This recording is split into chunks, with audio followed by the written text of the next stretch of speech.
है। RB monetary policy committee की बैठक हुई है, तो रिजर्व बैंक ऑफ इंडिया की जो मॉनेटरी पॉलिसी है उसकी बैठक आयोजित की गई थी, जिसमें बताया गया है कि रेपो रेट में कोई बदलाव नहीं किया जाएगा। तो इस वक्त की बड़ी खबर है, रेपो रेट में कोई बदलाव नहीं, 6.5% पर रेपो रेट बरकरार रहेगा। साथ ही होम लोन की ईएमआई में भी अभी कमी नहीं आई है। तो इस वक्त की बड़ी खबर है, ना ही तो ईएमआई में कमी आई है, ना ही रेपो रेट में 2024-25 का ग्रोथ अनुमान बढ़ाकर 7.2% के करीब पहुंचा है। तो आरबीआई मॉनेटरी पॉलिसी कमेटी की बैठक में ये जानकारी सामने आई है। साथ ही साथ आरबीआई गवर्नर शक्तिकांत दास ने बताया कि रेपो रेट में कोई बदलाव नहीं किया जाएगा।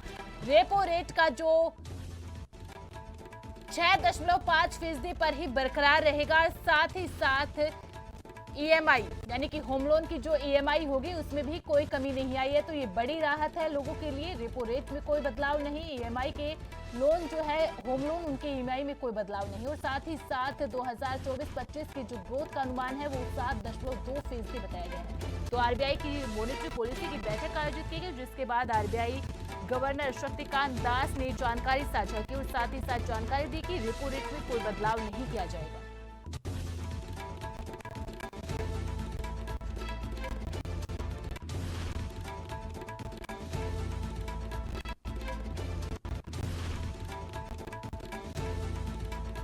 आरबीआई गवर्नर शक्तिकांत दास ने मॉनेटरी पॉलिसी की बैठक ली, जिसके बाद जानकारी देते हुए बताया कि रेपो रेट के अंदर कोई बदलाव नहीं किया जाएगा, होम लोन की ईएमआई के अंदर कोई बदलाव नहीं किया जाएगा। तो ये बड़ी राहत लोगों के लिए है।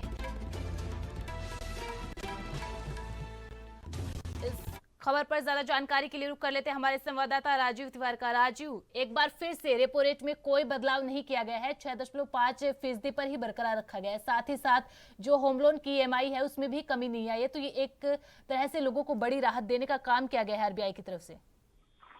देखिए, यहाँ पर बात कर रहे हैं आरबीआई की तरफ से जिस तरीके से कोशिशें की गई हैं वो काफी सराहनीय बताई जा रही है, क्योंकि जो पॉलिसी के अंदर बदलाव जो है वो नहीं किया गया। आप भी कहीं ना कहीं 6.5% की तरफ से कहीं ना कहीं चलता हुआ नजर आ रहा है। होम लोन की बात करें तो होम लोन में भी कोई खास बदलाव जो है नहीं देखने को मिला है, मगर यहाँ पर जिस तरीके से लगातार आरबीआई की तरफ से कोशिश की गई है और राहत देने की कोशिश की गई है, और जिस तरीके से पिछली बदलाव के हिसाब से ही उस तरह से काम किया जा रहा है, तो कहीं ना कहीं कोशिश अच्छी है। आप देखना होगा इससे कितना फायदा हो पाता है। जी बिल्कुल, आरबीआई जिस तरीके से काम कर रहा है, और एक साथ ही साथ ये भी है कि वित्त वर्ष 2022-23 के अंदर जो रेपो रेट था उसमें 6 बार 2.50% की तरफ से बढ़ोतरी की गई थी, और 2023 के अंदर जो है ये बढ़ोतरी की गई थी 6.5% की। लेकिन अब रेपो रेट को चूंकि ऐसे ही बरकरार रखा गया है, और साथ ही साथ जो होम लोन की जो ईएमआई है यानी कि उसके ऊपर जो कर्ज होगा, जो ब्याज होगा, वो बढ़ाया नहीं जाएगा। तो ये लोगों के लिए राहत की खबर इसलिए भी है क्योंकि जब लोग अपना घर खरीदते हैं, कुछ ऐसी चीजें खरीदते हैं, तो उसके लिए लोन लेते हैं, तो अब उसमें अगर ब्याज दर कम है तो लोग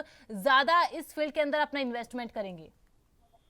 देखिए, बिल्कुल सही कहा आपने। यहाँ पर बात करें होम लोन की, तो होम लोन के अंदर अगर ब्याज दर कम होती है तब कहीं ना कहीं लोगों को राहत मिलती है, मगर यहाँ पर जिस तरीके से कोई खास बदलाव जो है आरबीआई की तरफ से नहीं किया गया है, तो सीधे सीधे कहीं ना कहीं ये कह सकते हैं कि बड़ी कोशिशें जरूर है और लोगों को राहत देने की कोशिश की गई है। जिस तरीके से लगातार पिछली बार की बात करें तो पिछली बार भी कहीं ना कहीं खास बदलाव नहीं देखने को मिले थे, और अब की बार भी वही चीज कोशिश की गई है कि लोगों को ज्यादा से ज्यादा राहत जो है वो मिलती नजर आए। अगर किसी ने घर खरीदना है तो उसके लिए होम लोन के लिए भी व्यवस्था जो है उसी हिसाब से की गई है जैसे पहले चलती हुई आ रही थी। राजू, आरबीआई ने साथ ही साथ 2000 जो फाइनेंशियल ईयर 2025 है उसके लिए जो जीडीपी ग्रोथ का अनुमान लगाया है वो 7.2 लगाया है, लेकिन जो महंगाई का अनुमान जो दर रखा गया है वो वहीं पर रखा गया है, यानी कि 4.5% ही महंगाई का अनुमान रखा गया है। देखिए, यहाँ पर जिस तरीके से महंगाई बढ़ती नजर आई, उसको लेकर आरबीआई गवर्नर की तरफ से बिल्कुल कोशिश की गई है, और नई कैसे नीति समिति के तहत जो बदलाव किए गए हैं वो खास बदलाव नहीं है, क्योंकि 4.2 के हिसाब से ही अभी तक चलता हुआ नजर आ रहा था। यहाँ पर पॉलिसी की बात करें, पॉलिसी के अंदर भी कोई बदलाव नहीं है, जिससे कहीं ना कहीं लोगों को ज्यादा नुकसान नहीं हो सकता, और कहीं ना कहीं लोगों को राहत देने की कोशिश की गई है। मगर ये राहत आने वाले समय के अंदर और भी ज्यादा कहीं ना कहीं बढ़ाई जा सकती है, तो इससे कहीं ना कहीं बड़ा फायदा जरूर होता हुआ नजर आ सकता है। जी बहुत बहुत शुक्रिया राजू हमारे साथ जानकारी साझा करने के लिए। तो आरबीआई गवर्नर शक्तिकांत दास ने जानकारी देते हुए बताया कि रेपो रेट में कोई बदलाव नहीं किया जाएगा। साथ ही साथ बताया कि जो होम लोन की ईएमआई है उस पर जो ब्याज दर रहेगा वो वही रहेगा जो अभी तक चला रहा था। इसके साथ ही साथ आरबीआई ने जो जीडीपी ग्रोथ है उसको भी बढ़ने की बात कही है, यानी कि 7 से बढ़कर 7.2% की बात कही गई है। साथ ही साथ जो महंगाई का अनुमान दर रखा गया है वो 4.5% रखा गया है, यानी कि महंगाई का अनुमान दर भी अभी बरकरार रखा गया है जो 4.5% है।